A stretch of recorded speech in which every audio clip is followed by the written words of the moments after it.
menggunakan aplikasi Nilaiku untuk media promosi. Siap? Mantap! Tepuk tangan.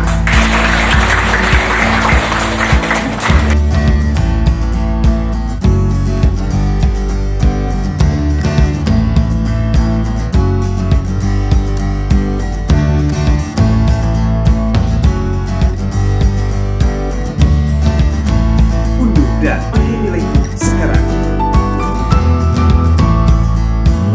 Assalamualaikum warahmatullahi wabarakatuh, sahabat Nilaiku dimanapun Anda berada. Selamat siang, ketemu lagi sama Saudara Hamid di Halo Nilaiku. Hari ini kita jalan-jalan langsung ke Garut ya, ketemuan sama Bapak Warsito Setiati. Halo, apa kabar Mas? Selamat pagi Pak Danang, alhamdulillah kabar baik. Ya kabar baik, ya pagi Mas, tapi nanti premiernya tetap jam 2 siang.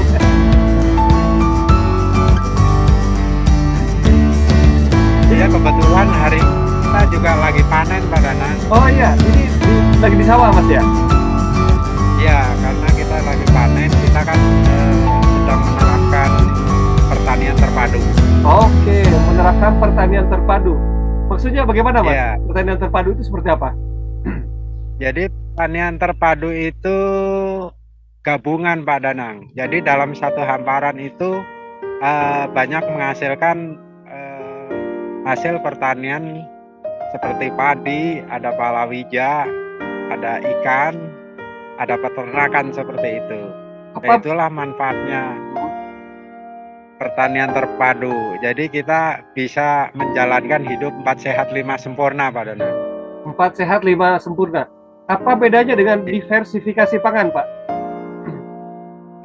Kalau disertifikasi pangan itu kan biasanya satu macam.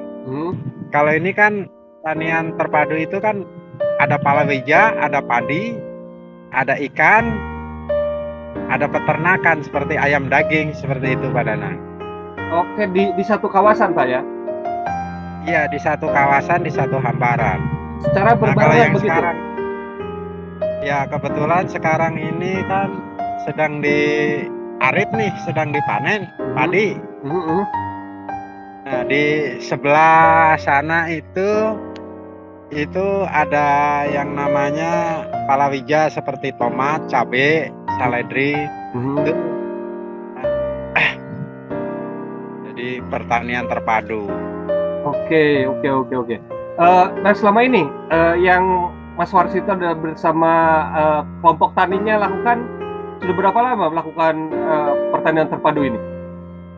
Ini kita berjalan setelah ada program IPDMIP ya, dari mulai tahun 2018 kita jalankan. Oke Mas, dijelaskan Mas, IPDMIP itu apa Mas? Kan selama ini IPDM orang itu integrated, jadi gabungan participatory development manajemen irigasi program. Oke, your English is good Mas. Belajarlah pada Irigasi terpadu ya di sana ya. iya karena kita sekarang kan jadi kalau dulu kan irigasi belum di saluran irigasi itu masih tradisional lah, belum di kirming, belum di tembok. Karena ya saya itu banyak sekali program seperti IP 400 juga masuk juga. Jadi pengairannya kan harus lancar sepanjang tahun, sepanjang hari 1 kali 24 jam. Banyak sekali kegiatan Pak Warsito ini ya. Banyak hal yang dilakukan, makanya agak tumbang-tumbang tepar kemarin Pak ya. Iya, selama seminggu saya nggak bisa kemana-mana, tumbang itu Pak Dana. Nah Pak, bicara soal irigasi Pak, di sana keluhannya apa Pak irigasi ini? Irigasi kebetulan kita keluhannya sih kalau musim hujan itu kan karena di saya itu irigasinya di bawah tebing Pak Danang, itu biasanya kalau hujan gede itu biasanya longsor. Kendalanya itu ya. Iya, dan di Garut juga sering terjadi banjir ya, banjir bandang kayak gitu ya, musibah ya, beberapa waktu lalu juga terjadi Pak ya. Iya, betul. Nah, kalau laporan-laporan itu disampaikan kemana Pak? tentang Kalau irigasi. laporan irigasi kan di sini ada yang namanya PUPR. Mhm. Ada bagian sumber daya air kan, jadi kita apabila ada kerusakan tetap lapor, tapi prosesnya juga tidak secepat yang diinginkan oleh petani. Mhm, mhm, Kalau itu kan air maunya mengalir 24 jam. mhm. Di masyarakat sini petani kan ada yang punya balong ikan seperti itu. Kalau air kotor kan nanti ikan pada mati. Mau nggak mau juga gotong royong itu yang terus dilakukan oleh ini para Masyarakat ya. petani kita. Iya, para petani seperti itu ya. Di aplikasi Nilaiku, Mas kan juga di situ ada fitur untuk melaporkan saluran irigasi seperti itu, Mas. Saya sudah mencoba juga, tapi saya balik bertanya, apakah di Nilaiku itu bisa link langsung dengan PUPR dan dinas terkait? Oke, nanti kita pertanyakan ini kepada rekan-rekan kita ya. Mudah-mudahan nanti bisa nyambung sebetulnya antara PUPR dan dinas terkait ketika di fitur itu ada disediakan gitu ya, Mas ya. Ya, sebenarnya kalau ada disediakan itu, kalau bisa sebelum disediakan itu bisa laporan kita bisa link langsung ke dinas terkait, umpama mengenai pertanian ke dinas pertanian. Apabila irigasi bisa ke dinas PUPR seperti itu. Oke, apalagi harapannya? Harapannya Nilaiku sudah bagus, tapi ya itu perkembangannya itu ngikutin teknologi sekarang.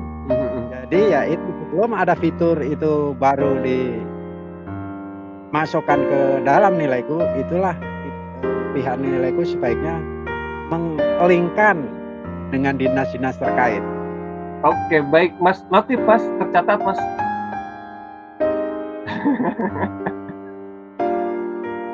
Iya, kembali lagi ke soal aplikasi Nilaiku, Mas. Ini kan Mas Warsito ini salah satu petani kolonial ya di Kabupaten Garut ya. Bukan kolonian ya, Pak ya? Kolonial. Kolonial. Di Kabupaten Garut yang juga ini sangat-sangat turut membantu mensosialisasikan aplikasi Nilaiku di sana, karena Mas Warsito ini salah satu yang melek IT gitu. Sejauh ini apa yang dirasakan dampaknya di kelompok tani Pak Warsito ya, ketika mereka menggunakan aplikasi Nilaiku menurut Pak Warsito sendiri? Kalau di anggota saya sih alhamdulillah, jadi kita bisa menampung olahan pertanian para anggota. Jadi kita bisa, yang tidak punya HP Android kita bisa bantu gitu Pak Danang. Manfaatnya sangat banyak sekali, sangat luar biasa. Di antaranya apa Pak, secara realnya Pak? Ya seperti olahan pangan, seperti hasil pertanian. Petani panen singkong bisa diolah, bisa dijadikan keripik. Nah itu kita bisa masukkan ke dalam KBD Nilaiku. Untuk penjualannya sendiri bagaimana Pak? Penjualannya alhamdulillah. Setelah promosi tersebut. Alhamdulillah kalau saya sendiri yang digemari untuk sekarang ini benih padi Pak Danang. Benih padi apa itu Pak? Iya. Kebetulan kemarin saya habis BIMTEK ke Lembang itu, kebetulan saya mewakili Kelembagaan Ekonomi Petani. Ada 30 kabupaten, itu ada pesan benih lokal Garut Pak Danang. Oke, sebanyak apa Pak kuantitasnya? Saya boleh cerita. Kirim ke Kalimantan Selatan, kirim ke Cilacap. Banyak sih sebenarnya. Banyak ya. Oke. Keunggulannya apa sih Pak? Kenapa mereka memilih benih yang ada dari Samarang itu Pak? Kalau benih itu kemarin kebetulan saya sebagai narasumber juga, karena dari hasil ubinan itu menghasilkan dalam 1 hektar itu bisa 12,5 ton kadang-kadang. Dari ubinan itu maksudnya apa Pak? Jadi sampel Pak Danang diukur oleh Dinas Pertanian dan penyuluh pertanian setempat. Itu bisa menghasilkan 12 ton untuk 1 hektar. 12 dalam 1 hektar. Oke. Berarti ini cukup menguntungkan Pak ya? Kalau biasanya memang bagaimana Pak? Tidak sampai 12 ton? Biasanya kan rata-rata maksimal 9 ton Pak Danang. Oh, jadi ada kelebihannya lebih lagi ya, sampai 4 ton seperti itu ya? Iya, karena ada lebih bagus dari anakan padinya itu bisa mencapai produktifnya itu bisa mencapai 26 per rumpun. 20, oh anakan padinya satu rumpun ada 26 tangkai gitu ya? Iya. Otomatis dia lebih produktif lagi gitu? Iya, tapi kalau anakannya sih lebih banyak. Yang produktif untuk menjadi malai padi itu yaitu bisa 26. Kalau anakan sih bisa mencapai 30. Oke, bisa lebih banyak lagi ya? Bisa lebih banyak lagi. Nah, selain produktivitasnya yang tinggi Pak, tahan penyakit atau gimana Pak? Kebetulan kalau tahan penyakit ya seperti wereng gitu, wereng batang coklat itu juga tahan untuk ini lokal Garut. Oke. Nah, apa namanya dalam perawatan sendiri Pak? Ini cenderung gampang? Cenderung lebih mudah. Cenderung lebih mudah ya? Benih yang ada lainnya. Oke. Karena Untuk masyarakat ini juga sudah terpercaya dengan benih itu. Oke, untuk konsumsi air Pak.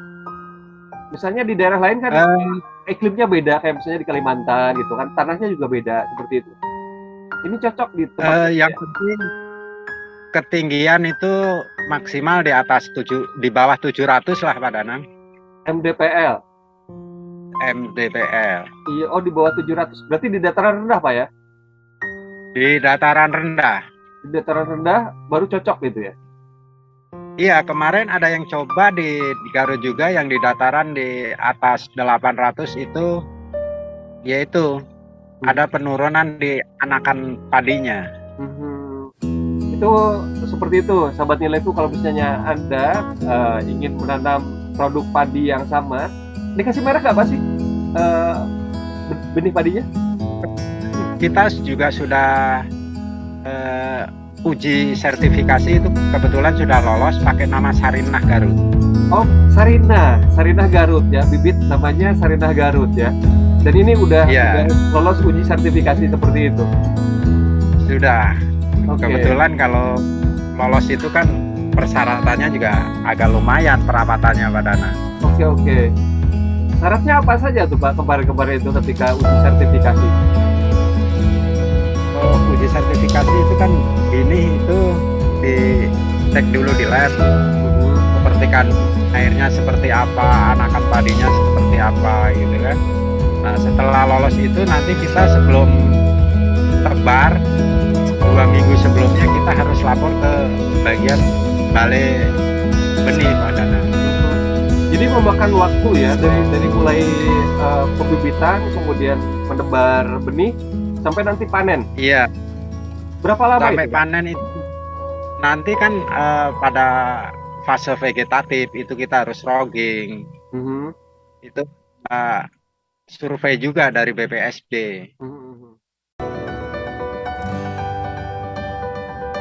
Coba menginstal aplikasi Nilaiku. Ketika itu saya ingin mencoba mengenai apa saja yang ada potensi antara desa tempat tinggal saya dan juga apa yang sudah ada di Nilaiku. Ternyata sudah ada kecocokan. Dengan aplikasi ini dapat membantu petani agar lebih mudah mendapat informasi. Potensial untuk terus diterapkan dan dikembangkan di desa saya.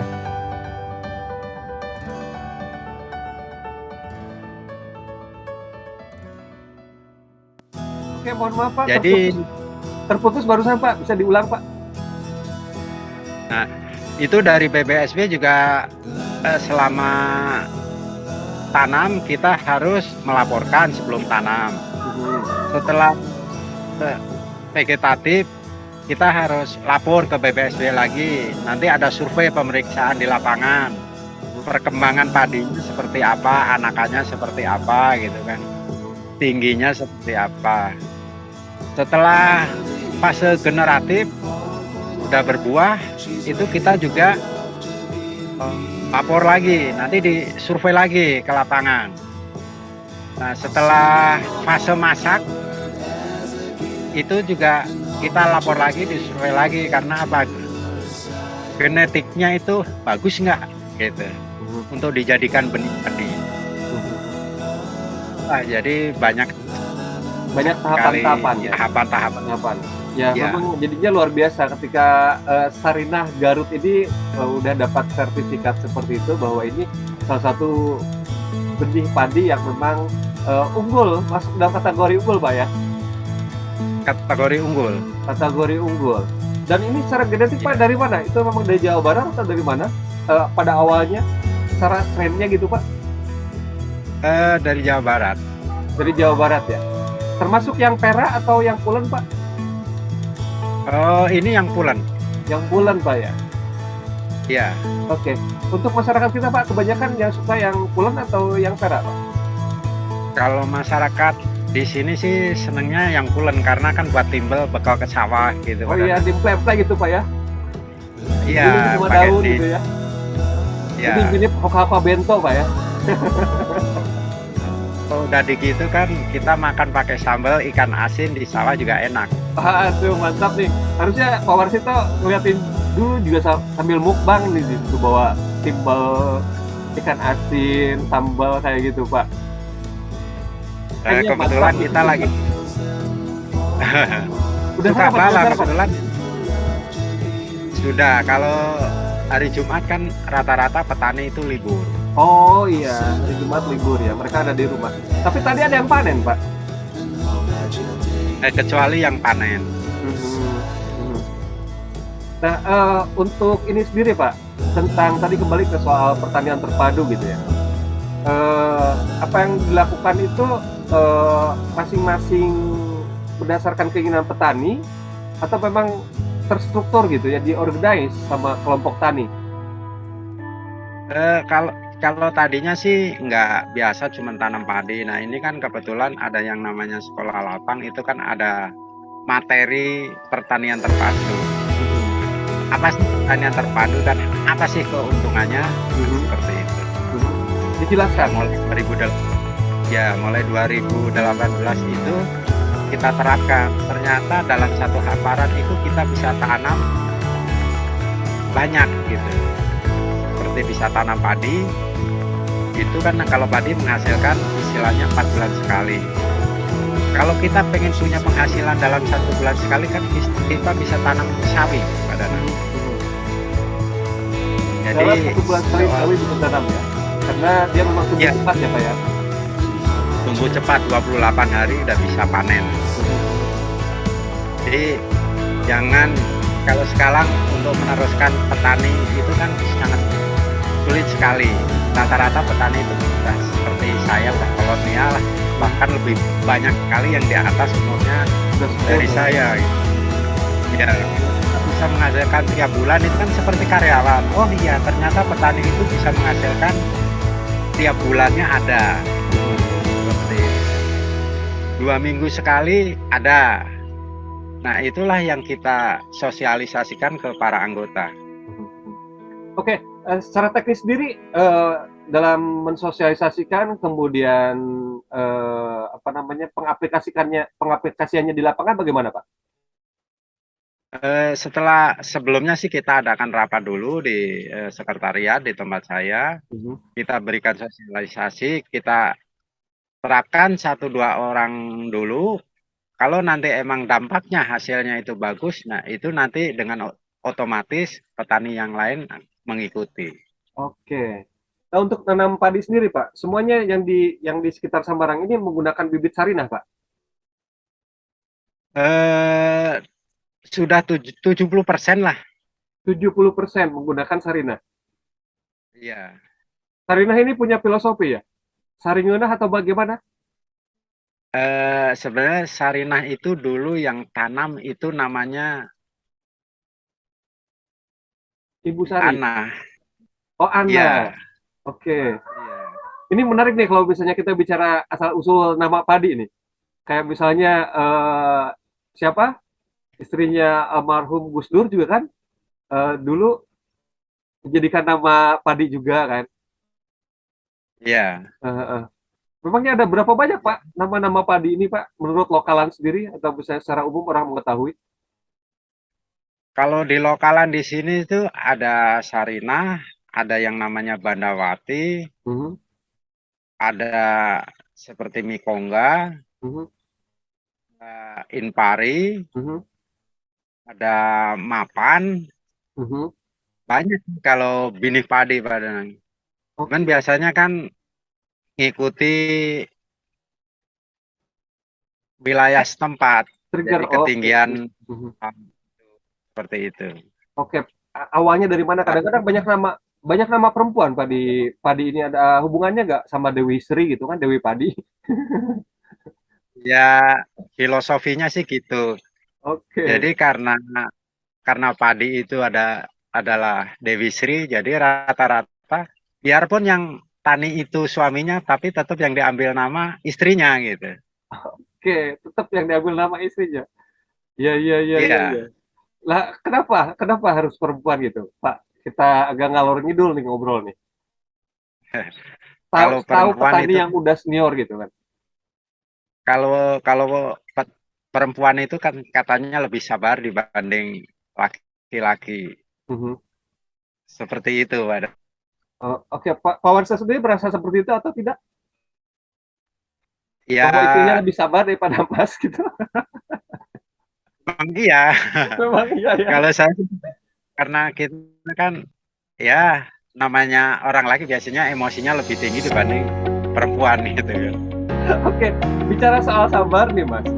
Bicara soal sabar nih, ada beberapa pengguna aplikasi nih katanya, aduh, saya udah sering promosi di mana-mana kok nggak ini aja ya, kok nggak closing aja gitu. Menurut Pak Wadi itu hubungannya apa sama sabar? Ya itu kalau sama dengan orang pintar dengan orang cerdas itu kan beda. Ya, mulai nih Kalau serius nih. cerdas, kalau cerdas itu kan biasanya orang yang pintar berinovasi seperti itu. Mengenai kesabaran, saya sudah mempromosikan belum juga laku seperti itu. Ya kita evaluasi lagi. Apakah produk kita menarik? Apakah packagingnya menarik untuk konsumen? Kan seperti itu. Setelah kita ngirim mempromosikan, di saat jam berapa saya harus mempromosikan? Jangan pada saat maghrib kita mempromosikan, padahal orang waktunya sholat seperti itu kan. Orang paling buka HP cuma diklik aja, nggak dilihat gitu kan. Jadi Tapi mempromosikan Pak, produk. jam-jam segitu biasanya banyak godaan ya Pak? Jam-jam sholat itu banyak godaan ya Pak? Malah orang larinya ke... Ya, iya makanya kan itu kita juga harus mensiasati saat jam berapa kita harus mempromosikan produk gitu kan. Mama jam segini kalau untuk petani kan rata-rata sibuk ke sawah gitu. Kan ada yang nggak bawa HP, ada juga yang bawa tapi kan tidak fokus gitu kan. Gitu. Jadi kita harus mensiasati jam-jam tertentu, jam istirahat, setelah lohor. Mau pagi-pagi jangan subuh-subuh kita udah ini, padahal subuh kan orang harus mempersiapkan untuk bekal ke sawah, mempersiapkan anaknya sekolah gitu ya. Gitu. Dan terkadang pesan sudah masuk, orang kalau misalnya udah numpuk malas juga ya Pak ya buat melihat scroll ke atas gitu ya. Iya, nyekrolnya juga udah males gitu kan. Karena terlalu banyak juga kan males juga gitu. Oke, menarik ini apa yang disampaikan sama Pak Warsito seperti tadi dikatakan Warsito Sejati bahwa harus disiasati. Artinya ketika ada keluhan, kenapa kok belum closing juga gitu ya, Pak Warsito? Produknya apakah menarik, apakah orang membutuhkan? Kedua, packagingnya apakah sudah bagus, ya kan? Kemudian apa lagi Pak tadi? Ketiga, timing. waktu kita berpromosi itu apakah tepat? Apakah saat apa ya? Perkiraan kita gitu ya. Orang-orang ini apakah sudah waktunya santai untuk melihat handphone dan lain-lain kayak gitu. Nah, selain itu apa lagi, Pak? Ya, kita mengenai harga juga kita mempromosikan, memang kita japri ke WhatsApp ke siapa. Kita kan harus ya harga kita masuk nggak ya ke orang itu, dibutuhkan nggak produk kita ke si A, mau seperti itu. Ya, jadi kita menyesuaikan juga gitu. Harus Ya istilahnya menyesuaikan. kita Target orang marketing pasarnya ya, Pak ya. ya pakai 4P lah Pak Danang. 4P apa itu?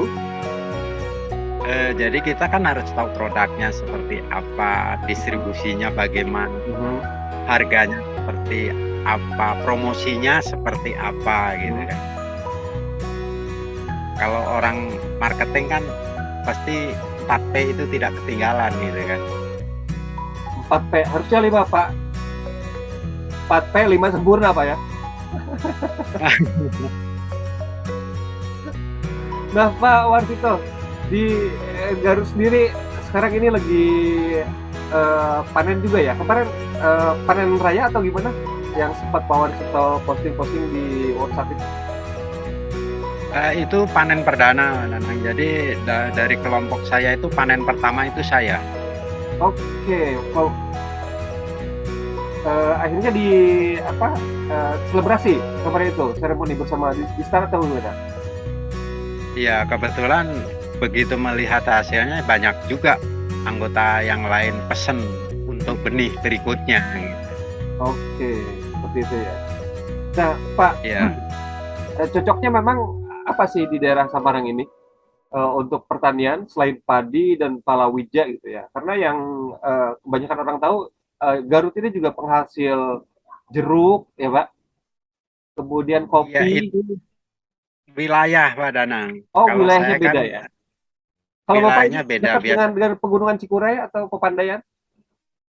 Kalau saya kan di bawah Pak Danang, di bawah Papandayan Cikuray. Oh, di antara Jadi kalau dua gunung itu ya? ya Aha. di antara 3 sama Gunung Guntur Pak Danang. Oh iya, Gunung Guntur, betul. Oke. Ya kebetulan kalau untuk daerah pegunungan Gunung Guntur, Papandayan itu kan kopi. Seperti itu. Paling atasnya itu kopi biasanya.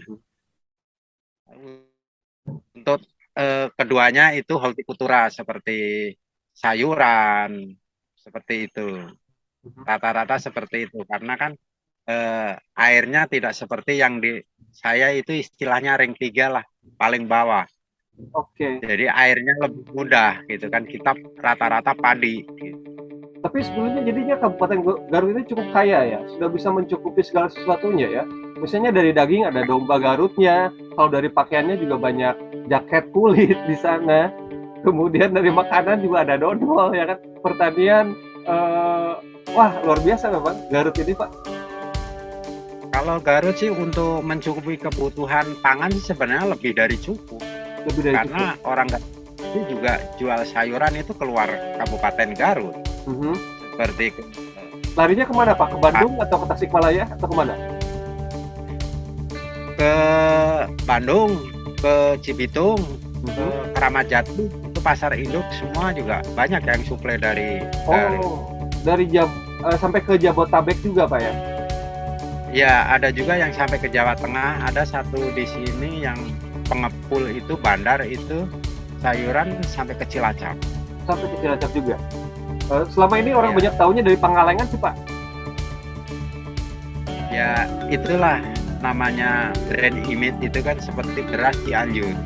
Padahal itu saya nggak yakin gitu. Sekarang Cianjur mau tanam padi di mana bisa mencukupi segitu banyaknya kuota gitu kan. Padahal ngambilnya dari Garut juga. Oke, kasusnya sama seperti kopi Java Preanger Pak ya. Padahal kopi-kopi itu juga kopi-kopi wilayah Jawa Barat gitu kan.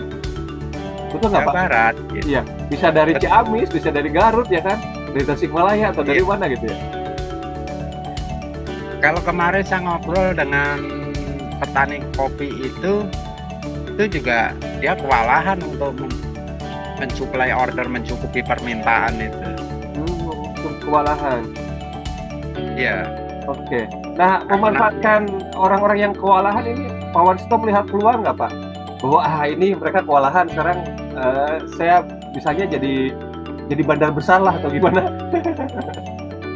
Justru dari hasil pertaniannya Pak yang tidak mencukupi karena itu kan banyak keluar Pak kopi itu kan lebih banding di internal sendiri gitu. Oke, untuk daerah Karena sendiri ternyata kurang gitu ya? Kurang sih enggak, karena lebih gitu. Oke. Karena di kopi itu kan di pegunungan itu yang punya tanah kan perhutani. Biasanya kan kita sewa. Nah, sekarang di perhutani itu kan dia melakukan ini Pak Danang. Tidak hamparan dibabat, pohon-pohon ditebang itu kan tidak boleh. Itu kan kena denda satu pohon itu 1,5 juta. Karena itu di Garut wilayah hutan memang ya. Kita hanya bisa memanfaatkan daerah-daerah yang istilahnya tumpang sari aja gitu ya. Iya, karena di Garut ini kan erosinya sangat tinggi kan, jadi di gunung itu kalau kita lihat aja Pak Danang itu udah ada mulsa. Jadi serapan air itu kan tidak bisa langsung masuk ke tanah. Begitu Harusnya hujan kan mulsa langsung itu tidak air. dipergunakan ya di daerah pegunungan kayak gitu Pak ya, apalagi untuk tanam palawija Pak ya. Iya, makanya sekarang ada larangan di gunung itu tidak boleh memakai mulsa. Kan kalau di pegunungan itu gulma kan cepat tumbuh. Kalau tidak pakai mulsa, biayanya sangat tinggi. Untuk ngorek, Ya. bersihin kayak gitu ya. Hampir tiap hari mungkin mereka harus lakukan itu. Belum lagi waktunya ya. Berarti produktivitasnya memang agak terhambat kalau nggak pakai mulsa ya. Tapi di sisi lain pakai mulsa juga itu tidak mengindahkan efeknya terhadap lingkungan Pak ya. Iya, seperti itu. Jadi biaya produksinya kalau di gunung kan tinggi, Pak Dana. Pak, di bagian lainnya Pak, di pertanian yang Bapak kelola ini, secara teknis, selain misalnya menanam, untuk lain-lainnya Pak, kayak misalnya bikin pupuk dan lain-lain, apakah dilakukan sendiri untuk organik? Kita baru tahun ini mau membuat pupuk. Kemarin sudah ada sekolah lapang itu pembuatan PGPR, pembuatan POC, itu sudah dipraktekkan. Karena memang urusan Jadi pupuk jangan ini sampai petani ini agak ngeluh ya Pak ya? Ya kalau petani padi sih sebenarnya nggak terlalu masalah Pak Danang, karena membutuhkan pupuk tuh satu musim sekali. Yang kredit itu kan yang hortikultura, karena pupuknya itu kan membutuhkan banyak. Setiap hari harus dikasih nutrisi gitu Pak? Ya seminggu sekali kan harus dipupuk Pak Danang. Pupuk kan nanti hasilnya kurang bagus. Seperti itu. Ya tapi kan kalau makan juga kan harus ada sayurannya, harus ada lauknya gitu kan. Nanam padi juga berarti kan harus ada palawija dan lain-lain untuk menyempurnakan makanan, menyediakan pangan gitu ya bagi masyarakat gitu Pak. Sekarang kan pupuk disubsidi cuma 2 macam Pak Danang. Ya apa saja itu Pak?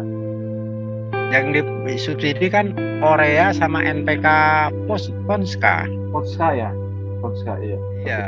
Nah sekarang subsidi ini SP36 sama JK kan sudah tidak disubsidi lagi. Padahal itu yang petani sayuran. Nah akhirnya mereka mensiasatinya dengan lari ke penggunaan pupuk organik. Pupuk organik. Iya. Dan ini merupakan peluang juga untuk memproduksi. Bapak melihat itu bahwa akan memproduksi pupuk organik secara besar-besaran apa di sana rencananya? Kalau besar-besaran sih belum. Tetap kita bertahap mencontohkan dulu. Nanti dari lahan saya dulu kita kembangkan ke anggota. Kalau emang hasilnya ya kemungkinan kita akan produksi lebih besar gitu. Oke, sahabat nilaiku dimanapun Anda berada, nanti ngobrol-ngobrolnya kita lanjutkan setelah yang berikut ini.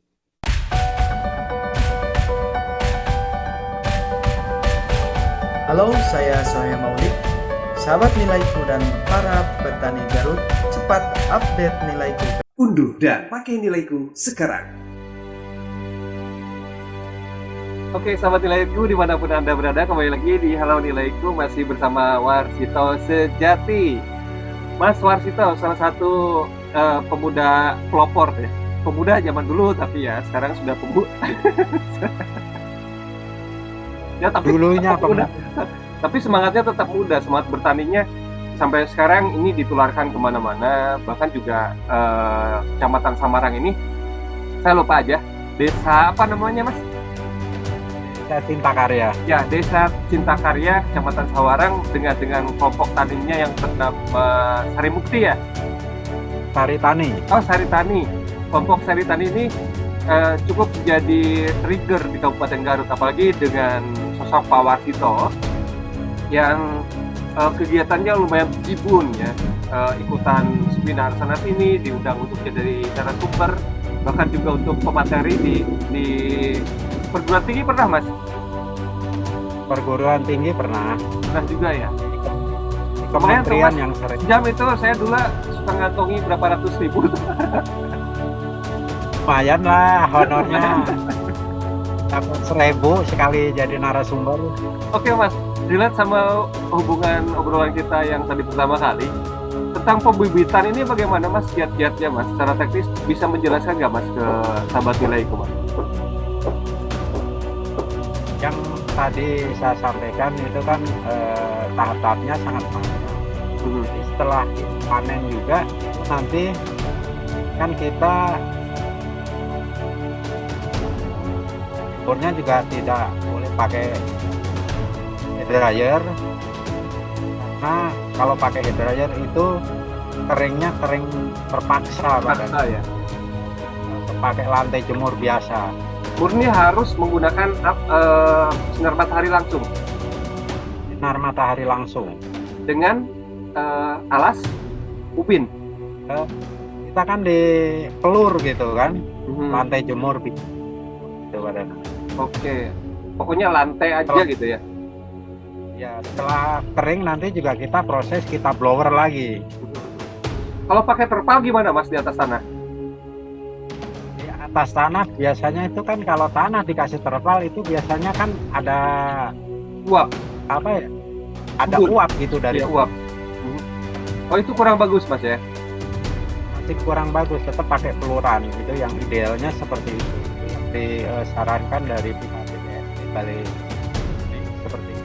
Oke, setelah dijemur tadi menggunakan dasar ubin, kemudian langsung ke sinar matahari, tingkat kekeringannya berapa kadar airnya? Kadar airnya 14%. 14%. Iya. Itu hampir sama ya, kayak kopi juga minimal 14% ya? Iya, hampir sama. Hampir sama. Kemudian pemilihan padi-padi yang mau tumbuh yang bagus seperti apa Mas?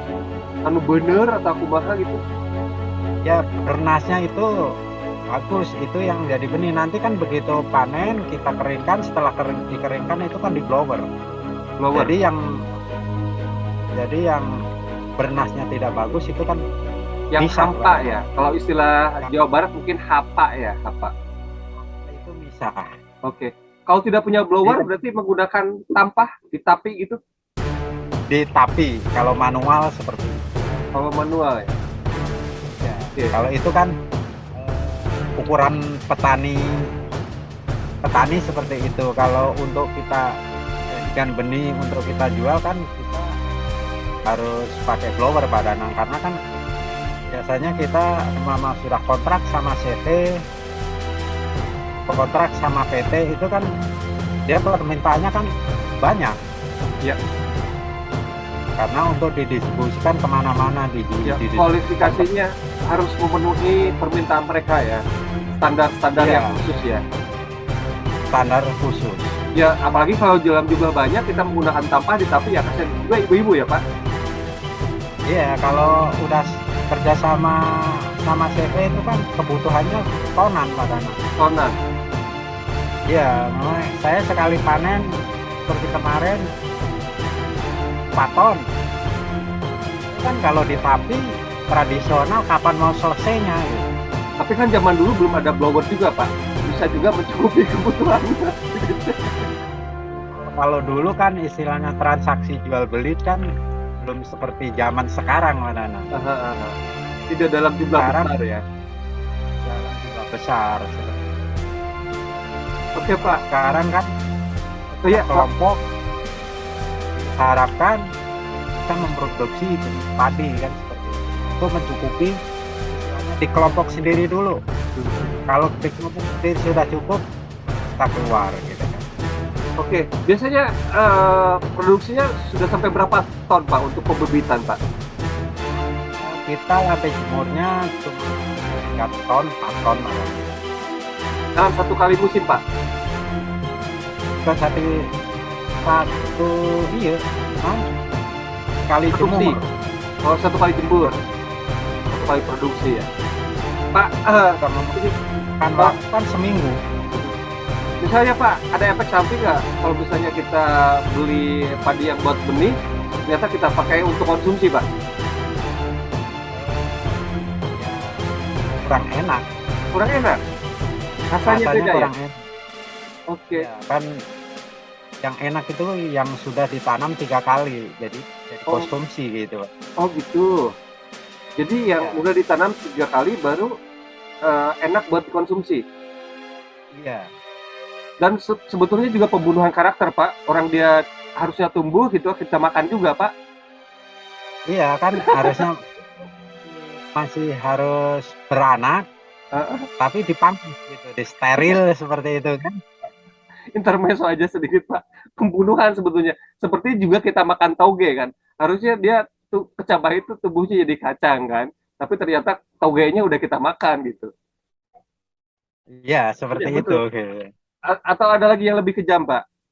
Telur ayam Pak. Telur ayam yang dibikin telur asin ya kan.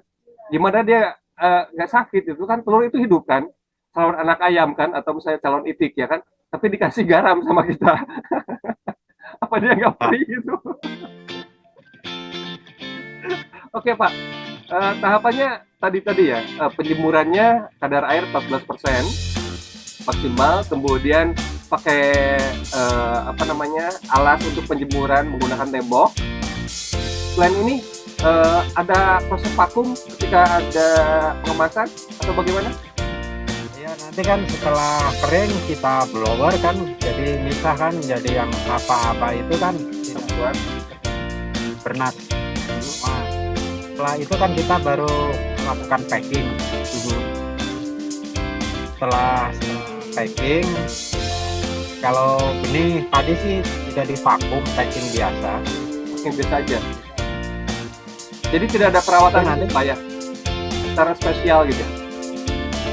Ada sih alatnya Pak Danang, jadi dia langsung press gitu. Dan setelah itu juga, setelah jadi benih itu kita juga lapor ke BPSD lagi, nanti diambil sampel, diperiksa. Ini benar nggak kadar airnya? Kan beliau itu dari BPSD kan punya alat. Kadar airnya seperti apa? Dan itu yang bernas, yang ada hapanya nggak berapa persen. Oke. Nah untuk mereka yang misalnya dia nanam sendiri padinya, kemudian ingin memisahkan, oh nanti ini saya misalnya disisihkan untuk bibit gitu ya. Tips-tipsnya apa Pak? Selain tadi Pak, untuk pembibitannya. Kalau ini kita milih Pak Danang, jadi kita kalau orang sini apa ya? Dia ngalean gitu. Jadi milihin benih lokal, dia milihin gitu yang bagus-bagus, diarit, dipisahin, nanti sama ditapi secara manual seperti itu. Jadi tidak ada labelnya, kalau dijual jadi benih pun itu bermasalah. Oke, iya betul. Nah Pak, Kalau yang dijual jadi benih itu kan emang harus penangkar. harus berangkar ya. Ya, Misalnya untuk keperluan sendiri nih Pak, dia pikir misalnya padinya oh bagus, kita coba tanam lagi dari benih yang sama gitu. ya itu kalau buat konsumsi sih nggak apa-apa Pak Dan. Nggak apa-apa ya. Kalau untuk buat benih dijual itu nggak boleh. Nggak boleh, memang tidak diperbolehkan peraturannya seperti itu ya Pak ya? Iya, peraturannya gitu, itu bisa kena pasal gitu kan. Yang legal harus yang berlabel gitu kan. Mas Dan, Pak, CV-nya ya betul. Oke, untuk padi sendiri Pak, sebenarnya kalau dia ditanam berbarengan misalnya campur-campur itu bagaimana Pak? barengan campur-campur gimana? Bibitnya misalnya mereknya berbeda, kemudian asalnya nggak sama gitu, tiba-tiba ditanam di satu lahan yang sama gitu, itu gimana Pak? Biasanya ketinggian padinya itu nggak akan sama. Jadi ada yang pendek seperti itu. Oh, makanya saya pernah melihat itu ya, kenapa padi kok tumbuhnya ada yang lebih jangkung gitu. Jadi kalau orang sini bilang ranjel gitulah, ada yang pendek, ada yang tinggi. Iya, iya. Tapi tetap bisa dipanen berbarengan itu Pak? Bisa dipanen, tapi ya usianya kan beda badannya. Beda ya? Di Inpari dengan ini M70D itu kan beda usianya. Kalau memang D itu kan 75 hari setelah tanam panen. Kalau Sarinah itu kan 120 hari. Jadi kalau yang M70D itu sudah masak, yang Sarinah itu masih hidup. Itu badannya. Iya. Jadi setiap hanya berbeda-beda. Beda-beda ya, pasti ya. Akhirnya kalau begitu kita cari aman aja, lebih baik kita cari bibit yang memang sudah jadi Pak ya. Iya, yang sudah jadi.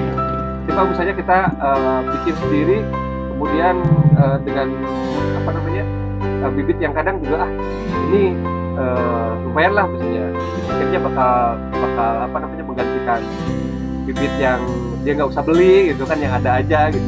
Ternyata memang beda misalnya gitu ya. Iya, nanti hasil produksinya juga nggak bagus kan. Nah Pak, untuk padi yang ada di rumah ini gimana Pak? Kalau yang di rumah itu sama nggak bibitnya seperti yang ditanam di sawah dengan irigasi yang bagus? Kalau saya yang buat konsumsi sama yang buat ini beda. Beda. Karena rasanya akan beda. Kalau untuk yang tada hujan Pak? Tada hujan itu beda ini aja kadang sebenarnya sih. Kalau tada hujan itu panen setahun sekali, 2 kali. Kalau irigasi teknis itu bisa setahun 3 sampai 4 kali. Tapi bibitnya bisa sama? Bibitnya sama bisa. Sama bisa ya. Jadi tidak menutup kemungkinan ya. Kalau misalnya ada nih sahabat nilaiku yang ternyata sukanya misalnya di leweng gitu ya Pak, nanam padinya kayak gitu, pakai Sarinah juga nggak masalah ya? Nggak masalah. Nggak masalah. Oke, wah seru sih ngobrolin padi ini, apa namanya, panjang lebar, banyak lagi yang sebetulnya pengen dikorek-korek dari Pak Warsito. Tapi waktu kita juga ya yang harus memisahkan kebersamaan kita di Hello Nilaiku kali ini. Namun sebelum berpisah, kita akan dengar dulu kira-kira ada harapan apa Pak sebagai petani di wilayah Garut. Pertama itu. Kedua, dari segi penjualan dan lain-lain, promosi dan lain sebagainya. Keempat, misalnya kemitraan dan apa yang diinginkan misalnya dari pemerintah, dari pihak-pihak lain. Terus banyak lagi nggak selesai. Ya Pak, kira-kira apa Pak yang mau disampaikan Pak? Kalau harapan petani untuk daerah saya sih, harapannya harga jangan sampai turun karena BBM sekarang kan naik gitu badannya. Jadi kalau harga tidak sesuai dengan biaya produksi kan harga jual itu kan kasihan juga petani. Harapannya pemerintah itu bisa menjadi wadah dari hasil pertanian. Dan untuk mengenai promosi, sering-seringlah promosi tapi mensiasati dengan waktu tepat. Jangan asal promosi tapi tidak menghasilkan yang bagus. Mungkin itu saja Pak Dana. Itu saja Pak ya. Baik Pak Warsito, terima kasih untuk ngobrolannya. Mudah-mudahan apa yang kita sampaikan sahabat nilaiku juga bermanfaat untuk Anda. Dan saya ingatkan untuk Anda yang belum install dan update nilaiku, silahkan kunjungi Play Store sekarang, cari nilaiku Micro 8 dan download. Kemudian jangan lupa untuk login terus setiap hari, promosikan produknya, upload gambarnya, kemudian kasih tahu orang-orang biar semua orang juga tahu bahwa Anda adalah pelaku usaha mikro kecil dan juga petani yang memang sedang mencari pasar atau ingin meluaskan pasar lebih luas lagi seperti itu. Dan mudah-mudahan apa yang dilakukan seperti yang Pak Wasuto tadi katakan, bahwa lakukan promosi secara teratur dan juga tepat waktu, begitu Pak. Oke, baik saudara, Habib pamit dari kebersamaan malam itu bersama Pak Wasuto. Thank you banget Pak untuk obrolannya, meluangkan waktu di sela-sela hari Jumat yang cukup padat schedule dan lain-lain. Insyaallah nanti kita ketemu Pak. As soon as possible tetap ke Garut ya. Assalamualaikum, selamat ketemu lagi lain waktu.